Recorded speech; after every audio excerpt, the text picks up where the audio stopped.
The Drone Racing League. The Drone Racing League. Drone Racing League. The exciting world of drone racing. Everybody's talking about it, but what is it?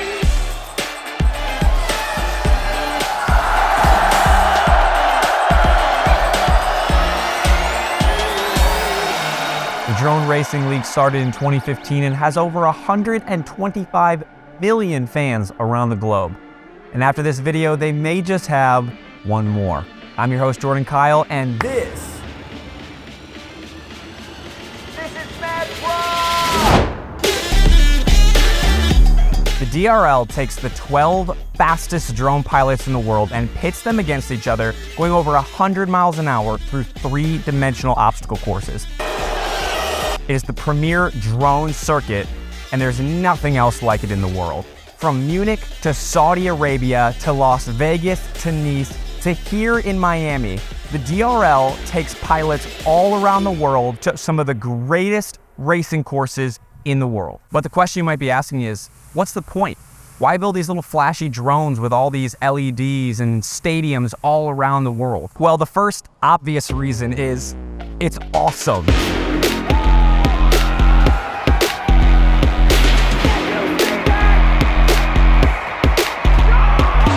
A brand new high-speed competition that's like if pod racing and Ready Player One had the perfect little baby. But secondly, the DRL has partnered with some amazing companies like Google, T-Mobile, and even the United States Air Force to advance drone technology with AI and cellular to even help better integrate drones into our everyday lives. Drones are already being used for farming, construction, search and rescue, and that's just the tip of the iceberg. Using data gathered from these drones, the DRL is on the cutting edge of what the future has in store for these unmanned aircraft systems. But the systems you see on TV are more specifically FPV drones. FPV stands for first person view, and it's why all the pilots are wearing those Cyclops-looking goggles. The cameras on the drones are sending a feed to their goggles instantaneously so they can see exactly where they are in time and space in real time. It feels like they're actually piloting from on board the aircraft. It's so cool. But the final component of the setup is their radios. These also talk to the drones with zero latency to communicate yaw, roll, pitch, and throttle of these drones.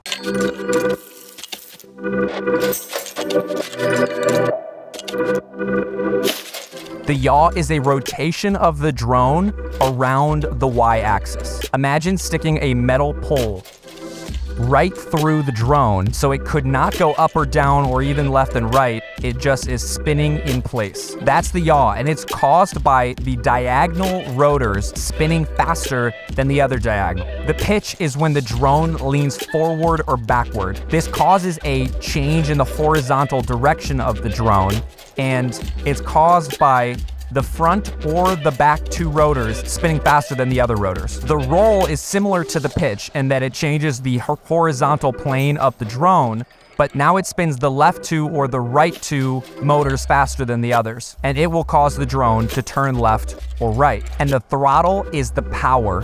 It sends power to all 4 of the propellers at the same time to give a huge boost in the speed of the drone. Now, the power is always perpendicular to where the drone is facing. The power right now would be going down, thrusting the drone up. I have an old friend named Isaac who would explain that to you if that doesn't make any sense. And that's it. These are the 4 tools that a pilot has in order to win a drone race. And they're using these tools simultaneously at over 100 miles an hour. So the pilot with the fastest drone always wins, right? Well, not exactly. In the DRL, all the pilots are using the same exact drone to create a level playing field. In fact, the pilots aren't even allowed to touch the drones prior to the race at all. This allows for the most fair race possible and keeps everyone from tampering with the tech. They set their radio settings and it's time to fly. The drones they're flying are called the Racer 4 drone. This is the 4th generation of DRL drones, and it's called the Racer 4.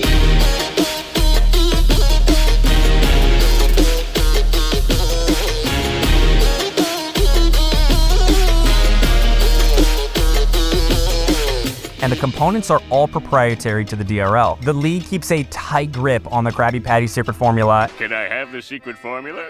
No! Okay.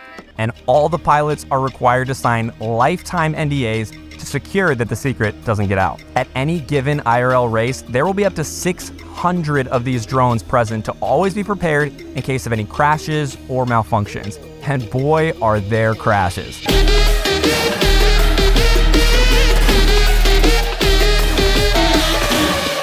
So there's two types of races, IRL and sim races. IRL, or in real life races, are the best kinds of races. Real drones, real events, real stadiums, and real crashes. Sometimes the drones run into each other, and sometimes they hit the obstacles around the course. But in a sim race, or simulator race, the pilots are flying digital drones in a digital space. Many of the maps in the simulator are based off of real-world locations and even past DRL venues. But although they can still crash into the obstacles, they can't hit other drones, and it just doesn't quite hit the same. The DRL is always innovating and is currently experimenting with metaverse races that are flown like sim races, but will look different for us spectators. No one knows exactly what these races are going to look like yet, but I think they're going to be even more exciting than the simulator races. Prior to the pandemic, all DRL races were real-life races, but the fact that the sport was able to innovate and remain socially distanced is remarkable. The same simulator that the pros fly is available on Xbox, PlayStation, Steam, and other platforms. So just how anyone around the world can pick up a soccer ball and have dreams of going pro one day, the barrier to entry to become a professional drone pilot is lower than ever, thanks to the Drone Racing League. But how exactly does drone racing work?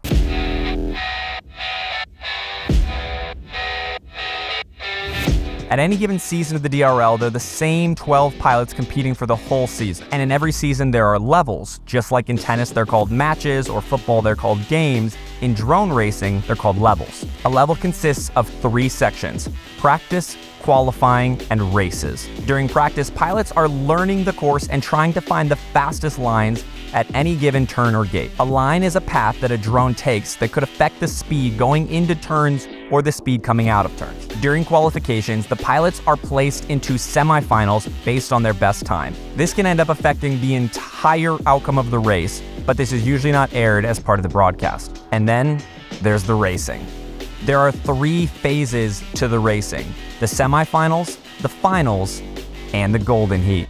In semifinals Group 1, 6 pilots race 2 laps through the course. In order to make it to the finals, a pilot has to get first place in any of these semifinals heats. But there are only 3 semifinals heats, so if the same pilot wins more than one of them, it will go to sudden death. If a pilot has already made it to the finals, they will be omitted from the sudden death heat, and everyone else is fighting for a spot in the finals. If there's 1 open spot, then first place moves on, and if there are 2 open spots, then first and second place pilots move on to the finals. Then in semifinal Group 2, the other 6 pilots do an identical set of heats. These top 6 pilots from the level move on to race 6 more heats in the finals. And everybody's goal here is to make it to the golden heat. In order to make it in, a pilot must get a first place in the finals or 2 second places. Unlike the semifinals, there is no sudden death. So once a pilot makes the finals, they're continuing to put the pressure on, because the less competition there is in the golden heat, the better. So there can be anywhere from 2 to 6 pilots in the golden heat. And once they're in the golden heat, it's winner takes all. First place wins the level, second place gets silver, and so on. Depending on the type of race and their placement in the race, pilots earn points throughout the season. And at the end of the season, the pilot with the most points becomes the DRL World Champion. It's a fairly new sport, and as of now, there have only ever been 5 world champions. In 2016 and 17, Jordan Temkin was a 2-time world champ. In 2018, Paul Nurkala won. In 2019, Alex Vanover became a champion. And then Evan Turner won in 2021 and 2022. And as of tonight, yeah, I can't tell you that information yet, but if you go ahead and subscribe, you're going to become one of the first to know who became the 5th pilot to earn the title of world champion. Over the years, the DRL has continued to experiment with types of races and innovate their drones so every year becomes better and better. So what's in store for next year? Guess you're gonna have to find out. Until next time, I'm Jordan Kyle, signing off. Hey, my name is Jordan Kyle, and I make videos about drone racing. Maybe this is your first time ever hearing about drone racing, or you're new here to the channel. There's not a lot of resources out there to learn about drone racing, so I'm putting out videos as often as I can to educate you all about the incredible sport. More videos coming out soon, so please subscribe. Catch you in the next one.